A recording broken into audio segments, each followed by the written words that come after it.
యువత సాంకేతిక పరిజ్ఞానాన్ని అందిపుచ్చుకొని ఉన్నత లక్ష్యాలను చేరుకోవాలని పద్మశ్రీ అవార్డు గ్రహీత డాక్టర్ టి హనుమాన్ చౌదరి అన్నారు.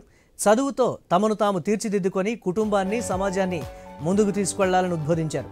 సంస్కృతి సాంప్రదాయాలు సనాతన ధర్మాన్ని పాటించాలని సూచించారు.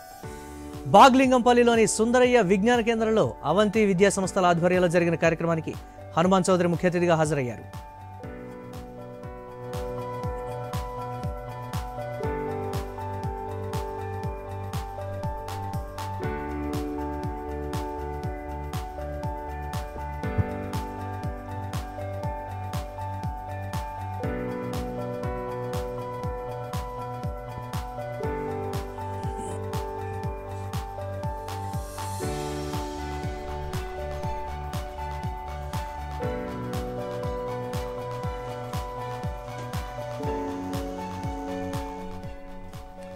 డిగ్రీలో చేరిన విద్యార్థులకు ప్రవిష్ట 2025 పేరుతో ఏర్పాటు చేసిన ఈ ఆహ్వాన కార్యక్రమంలో అవంతి గ్రూప్ విద్యా సంస్థల చైర్మన్ మాజీ మంత్రి ఎం శ్రీనివాసరావు, ఓయూ ప్రొఫెసర్ ఇంద్రకంటి శేఖర్ తదితరులు పాల్గొన్నారు.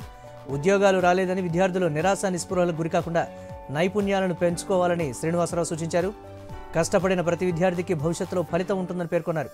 విద్యార్థులు సంస్కృతి సాంప్రదాయాలను పాటించాలని శ్రీనివాసరావు చెప్పారు.